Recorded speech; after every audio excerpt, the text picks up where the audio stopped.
Yo, what's going on, folks? Biggie the Thumb here, bringing you another semi-disposable meme. So today what we're going to be looking at is Caution of Precipitation Twice. Now, this is going to deviate a bit from a standard review I usually do because this game is in early access, so most of the things I say here are subject to change. So instead of going through a checklist of things to talk about, I'm just going to talk about how much of an utter shitfest this game is. And a few things of note, this game has the same concept as Risk of Rain 1, it's just that Risk of Rain 2 is 3D instead of 2D. And also, the soundtrack is amazing, made by Papa himself. So to start off, let's start with everyone's favorite part of any video game, the plot. Damn. The idea is you're a survivor who crash landed on an alien planet, and you gotta fight to survive, blah blah blah, kill yourself! It'll be easy.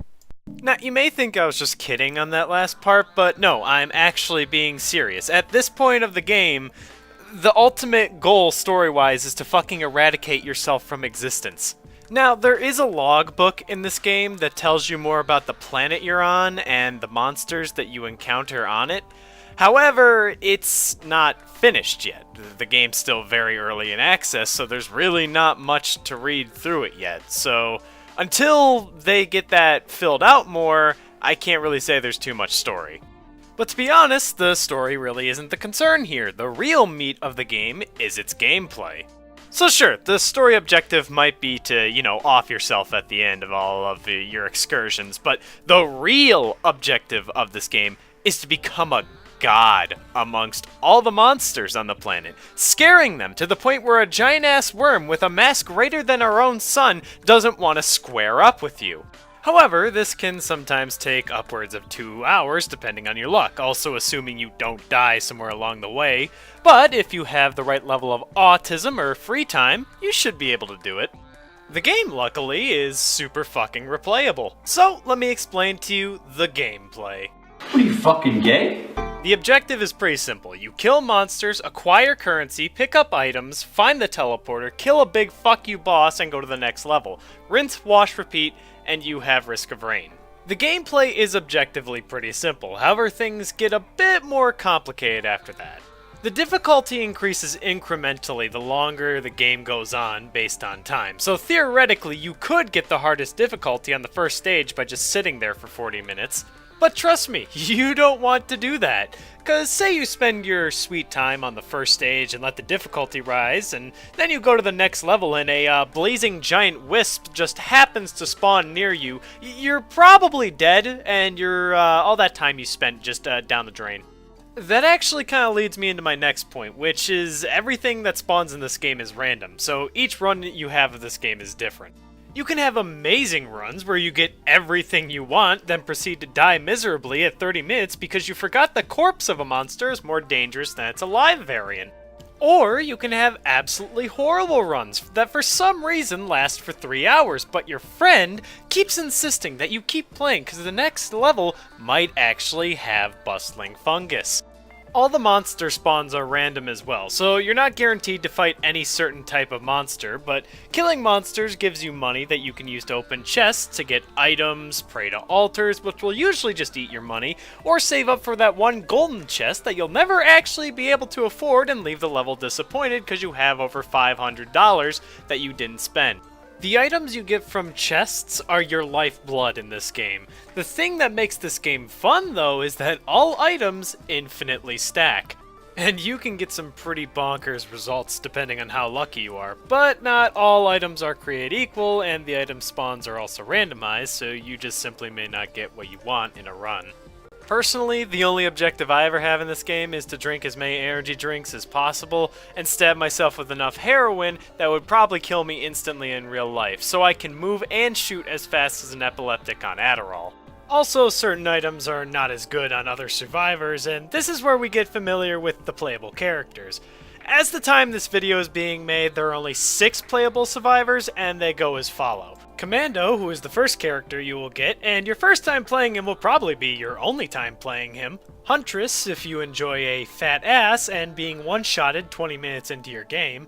Mercenary, who is basically just Genji and is the only melee-only character in the game. Engineer, the character you play if you want to win the game without actually even playing it. Multi, a mobile street cleaner with necessary flashbang and railgun attachments, for safety. And Artificer, who is probably not worth the 10 lunar coins you paid for her, but hey, at least someone's having fun. These are all the characters currently in the game. I can't tell you which one you'll like to play the most, so just play the game to figure out which one you enjoy playing. Pretty much all these characters are viable in their own right if you know how to play them, but each of them play quite differently, so you'll get a completely different experience depending on which one you pick. The TLDR is that this game is good. Surprisingly good, as a matter of fact. However, I would suggest that you play this game with friends. You can have up to 4 of your friends play the game with you, and trust me, keep it 4 of your friends, because public matches are probably a no-no. There is no item protection, so some asshole can just swoop in and take anything you open just for freebies, because, why not? He's a dick. Besides, the game is just much more fun when you're playing with friends. You can all just dick around and see how ridiculously overpowered you can make yourselves, and that's the real fun of the game. Or, you could always just try to screw your friend over. That's always an option. So this is where I'll start telling you about some of my own experiences with the game while playing with my friends. And trust me, for the short amount of time that I've played this game, there are a lot of them. One of the things I would personally suggest you do to your friends is tell them to jump into the pit when you finally find the newt vendor. Tell them that there is a secret down there, and watch what happens. This is what my friends did to me. And I didn't believe him at first. I'm not falling for that shit. And imagine my surprise when I found out he wasn't fucking joking. So my friends started jumping into the pit themselves, trying to show me the location, but I couldn't find it, and I would fall straight through the pit and almost die in a level with no enemies. The only real hazard to my own safety was my own stupidity. I proceeded to fall down this pit 3 separate times, nearly killing myself each and every one of those times, and eventually I finally found it, and my friends congratulated me like a retarded puppy that never ever figured out how to walk. And as you can imagine, it only gets worse from there. Sometime later, after I had gotten decently acquainted with the game, me and my one friend decided to do a long run. So I picked Commando, and he picked Mercenary, and we were off. Now, the first 40 minutes weren't even that bad. We both decently were able to get items and kick ass, but at the beginning of one level, I got one shot. So, my friend decided now would be the best time to soak up as many items as possible and let the difficulty increase, while I was held captive and spectate. This wasn't super problematic the first time. I dusted myself off and got prepared for the next level. But then I proceeded to die halfway into the level again by being one-shot. Again! And then I started to fall behind because of, lack of items. My friend tried to wrap up the level as quickly as possible by proceeding to push 20 alien fleshlights off a cliff, which was a process that took 15 minutes. He says he felt bad for me, but between you and me, he's a fucking liar. Eventually, we finally got to the next level where I had to use all 5 of my brain cells to survive, and I was making things work, mostly, until I accidentally passed by a blazing enemy who sneezed on me and burned away 900 of my health in 3 seconds, aka my entire health bar. At this point, I was furious, and I started to become productive in real life. Hell, half this script was made in the time of me being dead. My friend, naturally taking an extra 20 minutes to finish the level just to pour salt in my already torn open ribcage, finally went to the next level, where as I spawned, I immediately died because of a stone golem I couldn't see. Not even my friend's swole as fuck mercenary could handle this level, and the game finally ended, freeing me from being trapped in spectate. A few games later, I'm playing with a group of friends, and one of them wants to try this mod that allows everyone to get the same items. If you pick up one item, everyone gets that item, basically breaking the game. The idea sounded fun, so the 2 of them pick Engineer and I pick Artificer, and we set off. The game, unsurprisingly, was relatively easy for the most part because we were gods by only 20 minutes in. I was getting berated for not playing Engineer, which I apologize for. I actually like to play a video game and not sit in a bubble and suck my brosive off for 10 minutes straight. Then, eventually we got to one level where an overloading worm spawned as a basic enemy, which proceeded to kill my one friend instantly the minute his shield fell and a lightning bolt strike evaporated him immediately. And my other friend managed to kill the beast, but its colossal body fell on my friend, and him not realizing that gravity is still quite a factor. The corpse of the worm did over 3,000 damage. I was the only one alive, and my mildly justified vitriol of being made to sit and spectate for 40 minutes total a while ago was still quite fresh in my mind, so I wanted to get some payback. Instead of proceeding to the teleporter like a sane individual, I was on a crusade. No chest or item or monster on the map was safe from me and my holy crusade. And surprisingly, it was working for quite a while. I ran through the level and I collected most things and I killed most enemies that spawned fairly easily.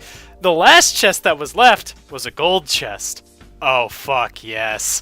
It would take me at least 5 minutes for me to get the money required to even open that chest. And I went for it. And eventually, I even got it. The item wasn't even that good, but in classic Risk of Rain fashion, after I picked up the item and rounded a corner, I was one-shot instantly, and we lost. My friends were furious, and I was dying. What a great game. I'll repeat myself here by saying Risk of Rain 2 is a really good fucking game. Although it's still very clearly an early access title. There are plenty of bugs around and plenty of issues. And the developers are actually opening their own Discord so you can talk to them and give them feedback about the game. If anything, I would suggest you start playing this game now, because yes, this game is a train wreck. It's a very big train wreck. There's a lot of problems with it, but it's a magical fucking train wreck with a charm all its own, and you should experience it for yourself while the game is as busted as it is. Anyway, that's really all I have to say. Like I said earlier, the game is subject to change, and I think a lot of it will change in the future. So yeah, that's really all I had to say. I hope you guys enjoyed the video, and I will see you next time.